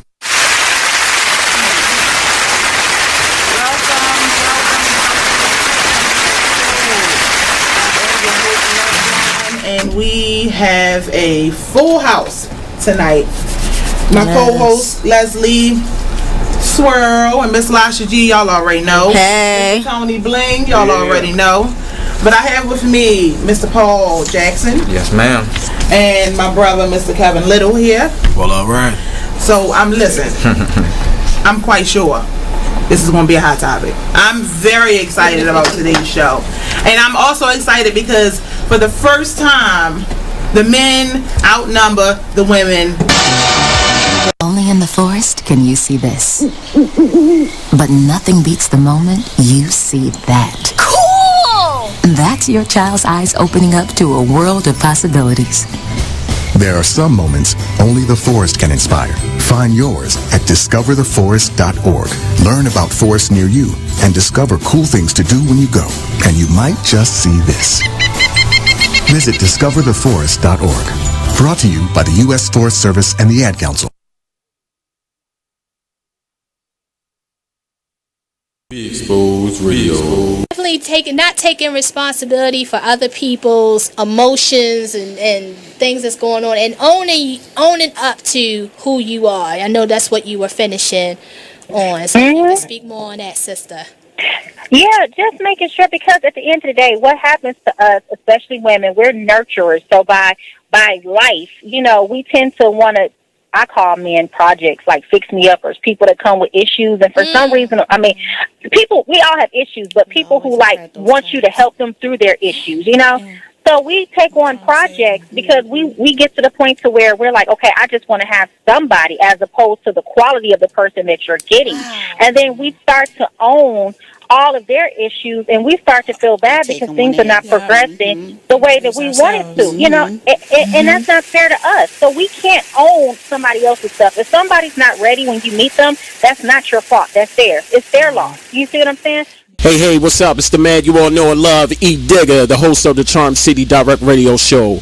Make sure you catch me and my crew every Saturday from 5 to 7 p.m. only on BeExposedRadio.com.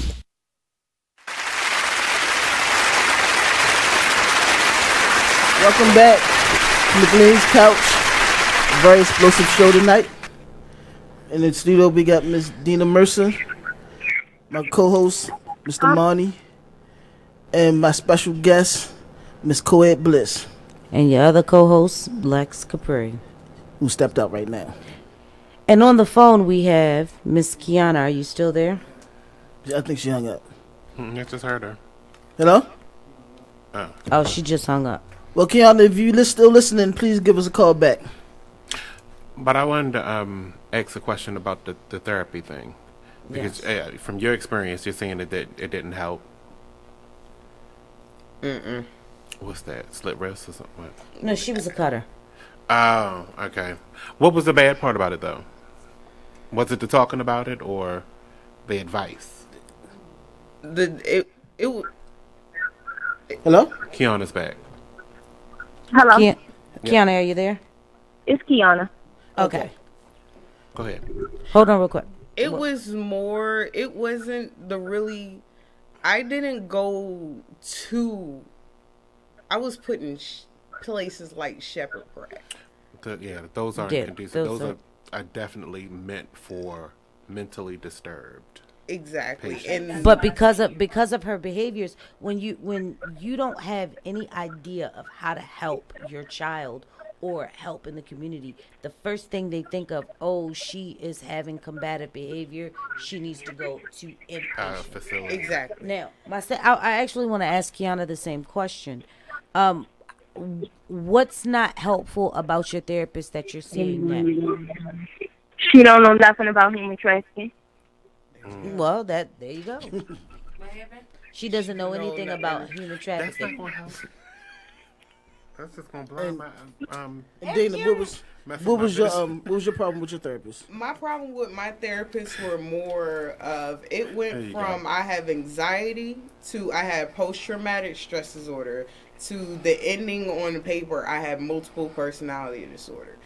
And I think because they weren't like it's put out there, these girls are habitual runaways. They were treating me like a runaway, but I wasn't a runaway. Mm-hmm. And The phone's going in and out. they were treating me like a runaway, and I wasn't a runaway. I was snatched, and then I ran. So the fact of being scared to be anywhere, and then they go to they'll try to give you your bipolar or you have multiple personality, which is, I haven't took my medicine since I was 17. That's going on 12 years ago.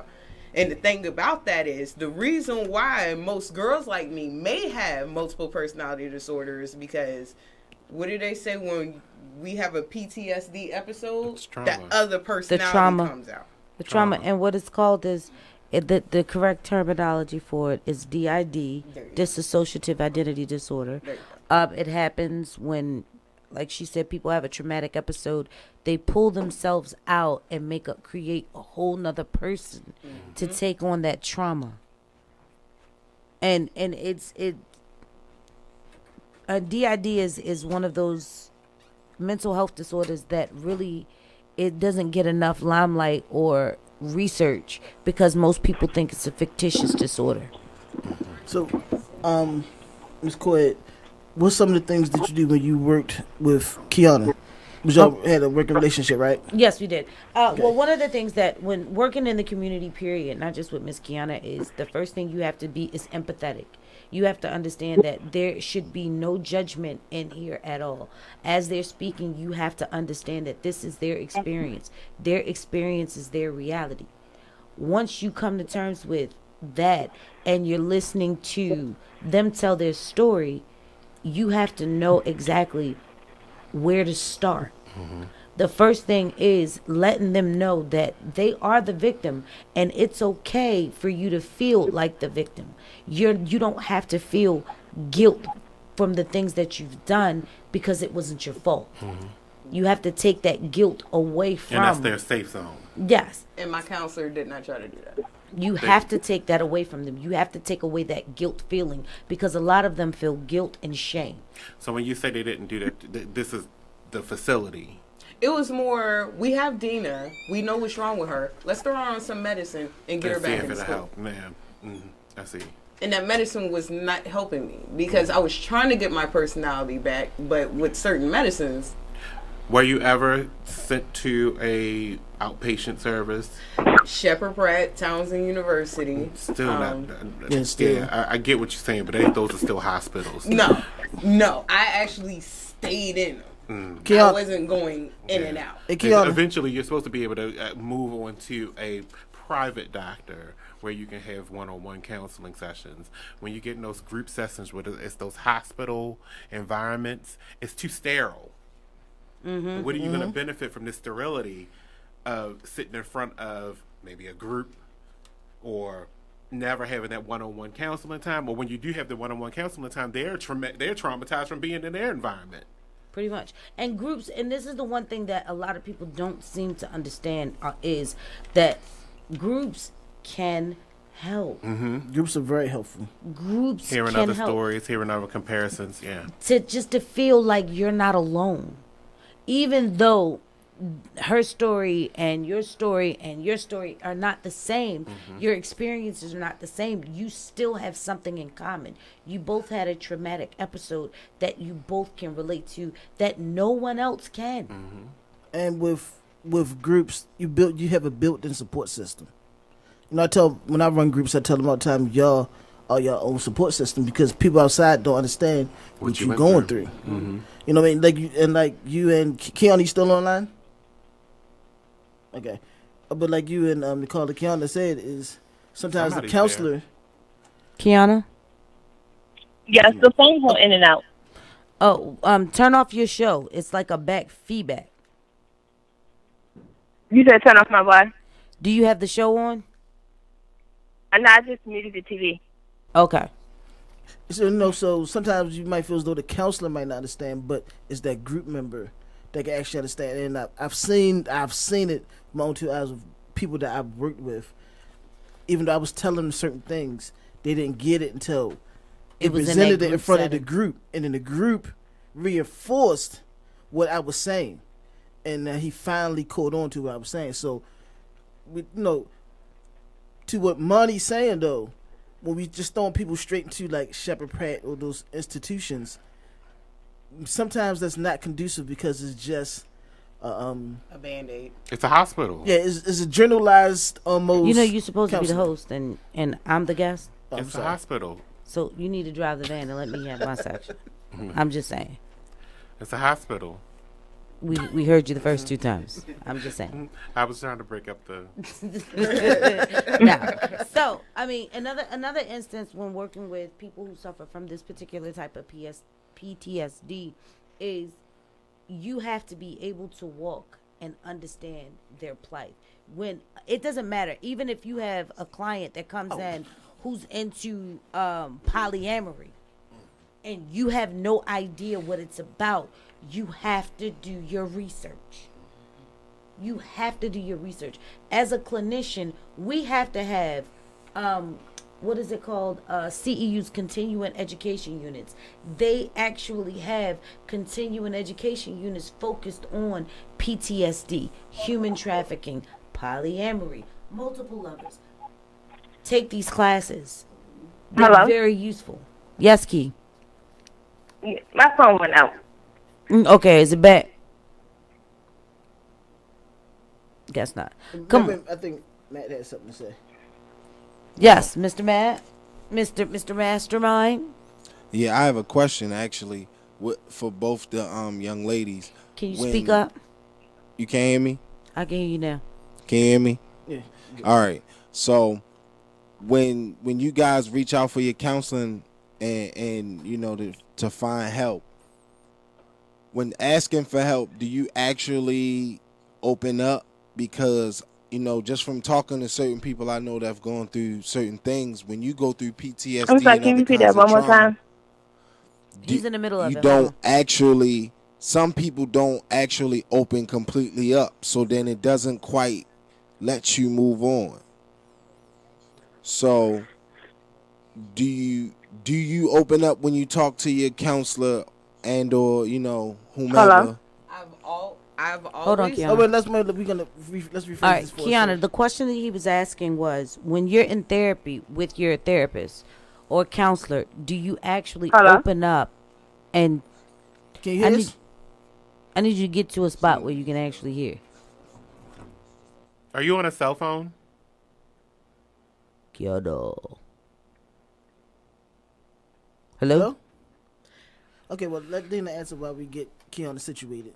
Since day one, I've always opened up to my counselors because I believe if you don't ask and tell everybody and lay anything about it, they can't help you.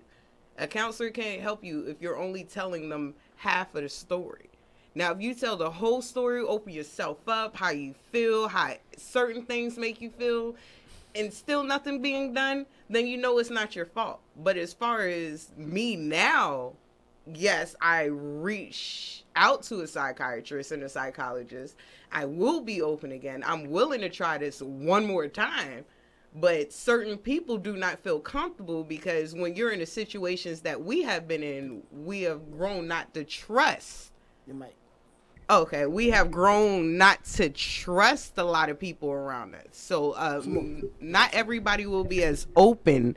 Not everybody will be as open as I am in this situation. Sometimes, just like me coming on here talking about it, Kiana called in.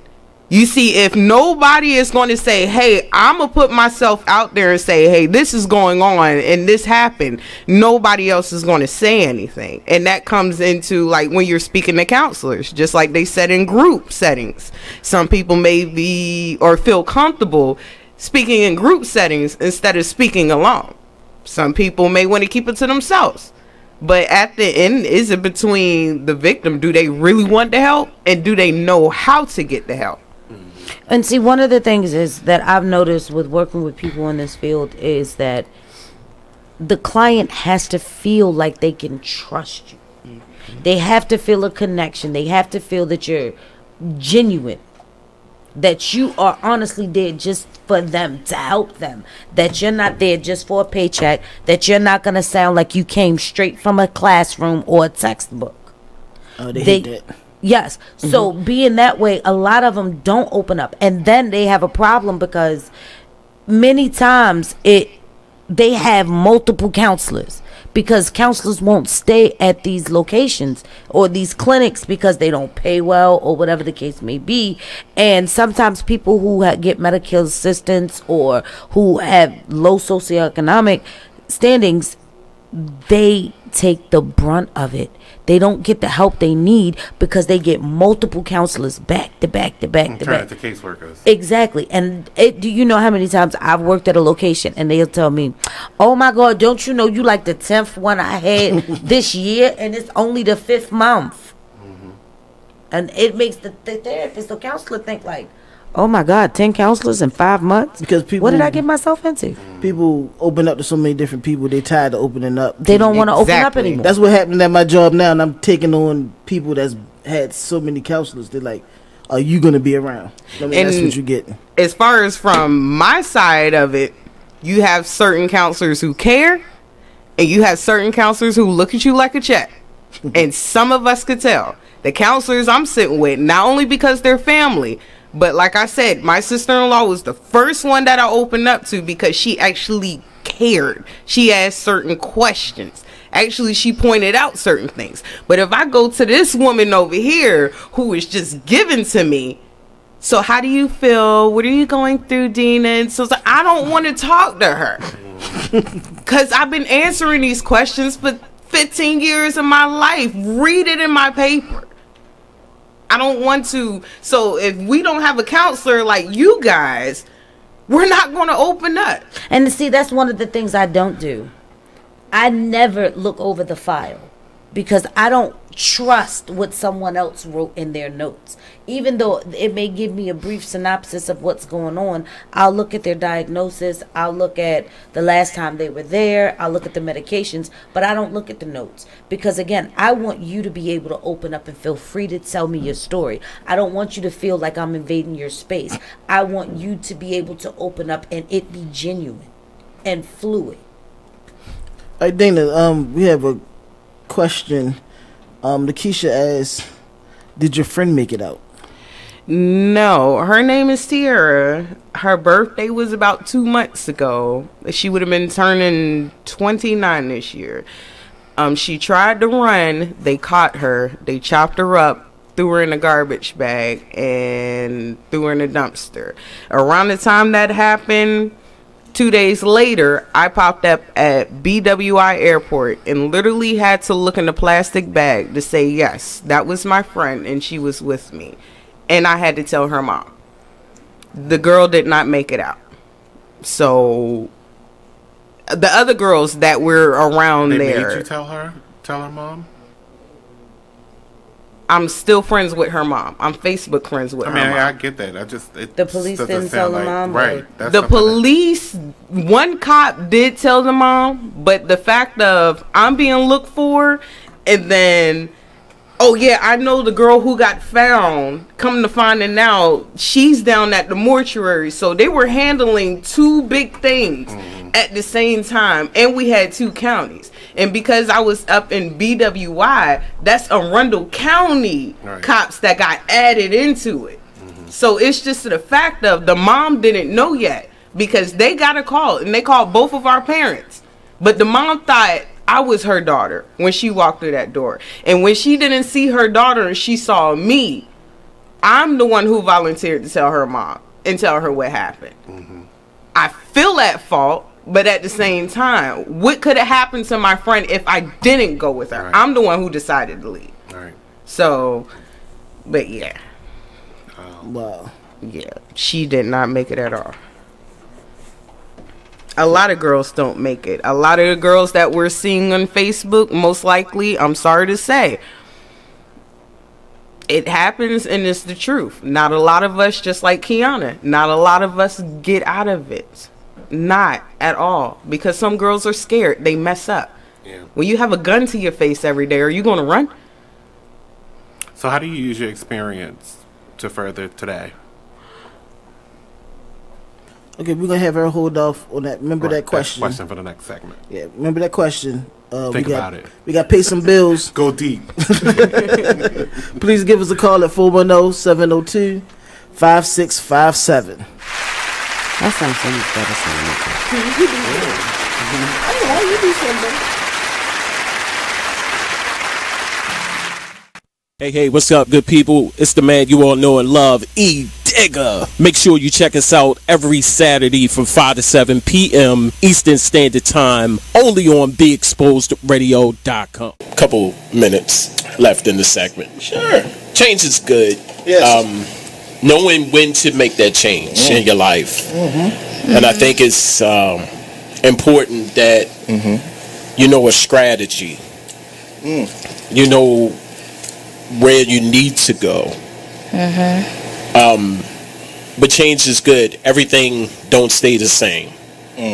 Right. And if you're a person, especially for old people, that can't accept change, then it's kind of hard. Right. I was going to a church. I'm gonna make this real brief. I was going to a church that could not, some older members.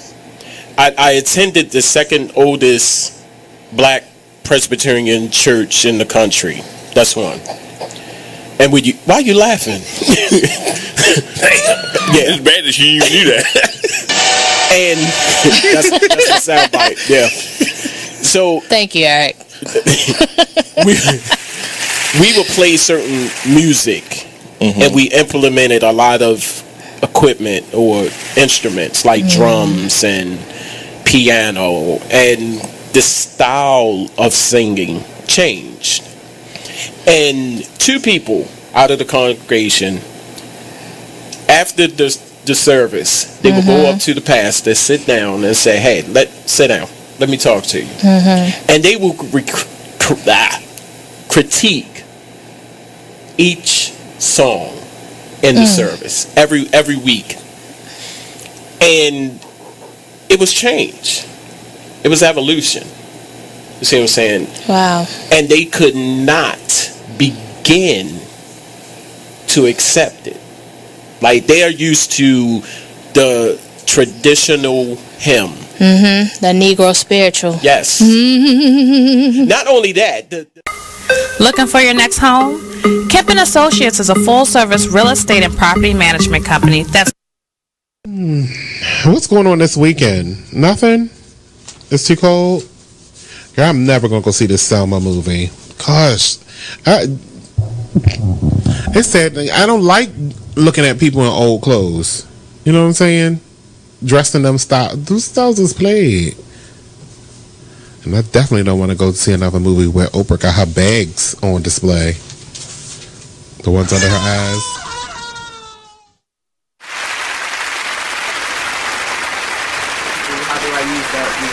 All right, welcome back, everybody, to McLean's couch. And we was ending off. Monny had asked, Dana a question and about how she used her experience today. She don't. She sits on the couch. She sits on McClean's couch. I can say the way this whole situation in my life has helped me out is my relationships with men. I can tell the bullshit. No, she has zero tolerance. Yeah. You can tell the bullshit. That's what say, for instance, if I'm in the club and I'm single and a man comes up to me and, yo, we can do this, I already know the talk. Yeah. Because as far as when I was in the situation, they taught me how to swindle. Oh, wait a minute. Oh, we got a caller. Hello, caller. This Kiana. My phone went out on y'all. You came back now? Thank you for coming back, Kiana. So they taught me how to swindle men out of their money. They taught me how to tell a man what he wants to hear.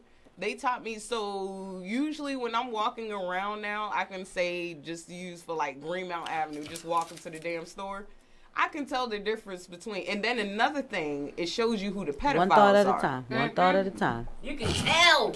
So, Kiana, did you hear the now, question? That's what I want to She did not. Them motherfuckers. This is not the pedophile show. We gonna get on that one. We can get on that one. So, hello, Kiana?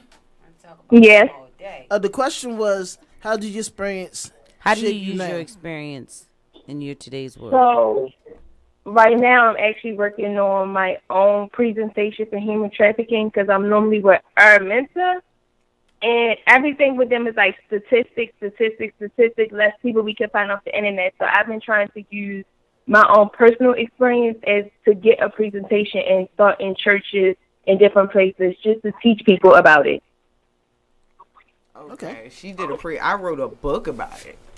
At first I wrote a book about it, but if me and Kiana could get together and find a good video, like a person that knows how to, in certain situations, I would like to make it, how to say, a documentary, maybe, or maybe a movie. You guys can get together. Fucking movie. No. Or you guys can actually get together and start a program and to help other girls who are being trafficked. Kiana, get your stories out there. Yeah. Would you be interested in coming to McLean's couch? We probably plan on doing a part 2 to this segment. Yeah. We definitely would love to have you on the show. Yes. I would love to come. But, we believe this is a topic that need to gain more steam than what it has been doing. We talked about the DC girls, but then it died off. The phone's going in and out on me again. Okay, well, Kiana, this is what I want you to do. I want you to go ahead and you can hang up, and we'll talk to you later. But I do need you to inbox me your number, and so that you guys can exchange information. Okay. All right. Thank you for calling. Thank you. All right. All right, bye. But yeah, as I'm saying, this is a topic that was passionate to me and Cole at Bliss because it wasn't going in and out. He wasn't talking into his mic.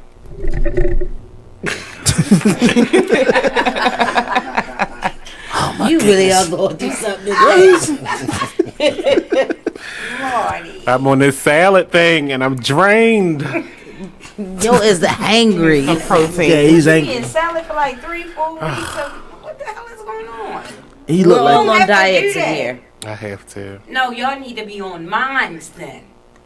I can help all y'all motherfuckers. No, you batshit crazy. I'd rather stick to mine. Right. The diet makes you batshit crazy. Get the shit right. No. Look, y'all let her be great. I'm gonna be that one. Oh, come on, y'all. How you think I lost? You look good. You look good. I lost a lot of weight, didn't I, Monny? But I gotta shit listen, crazy. But you bet shit crazy. That ain't got nothing shit to do with I'm just trying nothing. to lose my Yes. stomach. All y'all motherfuckers. Gotta Bat shit crazy. See, look at the bat cave right now. Look at this bat cave. Yo, and she sound like my mother. Oh my goodness. With me. We jumped from human trafficking to a batshit crazy. It's You the know end what? of the show. That's the last segment. You never know what's gonna happen. Only on McLean's couch. So please, people, I definitely want you guys to check out the shows on Netflix. I am Jane Doe. What was the other one? Hold on, let me check it out real quick. While you're looking for that, we only got 30 seconds. If you know of any human trafficking, you can call this number 1-888-373. It's one more 8. 78888. 1888. Yeah. Okay, now the shows are I Am Jane Doe, Captive, and Joseph Fritzl, Story of a Another Monster. good one is Stephen King's It. I think that's considered trafficking. Stephen King. Because he took those Love kids. him. Yes, but that was a horror movie, Yes. and this is real life. Horror. One last time. Horror. One last time. I love Stephen King. I can't get enough of him. The number is, if you know any human trafficking, is 1-888-373-7888. And if you want to turn in any human traffickers, 911. Hey. Or 1-800-6-LOCK-UP. We can't do it. Okay, and the last tidbit that I want to give this evening is Orange is the New Black. Yes. What is it? Orange is the New Black. What, oh, you watched the whole season? No, I did not. I I just did. wanted you to know that Orange is the New Black. And one thing I do want to put out there. It's actually pretty good. You seen it? Okay, I didn't watch it yet. Me either. I don't know why I haven't though. Because I'm just not. Oh, and Inside the Mind of a Serial Killer. That was really good. Thank you. See you next week. Even as a comedian, if I say a joke and it just might not fit your cup of tea, but it's mine,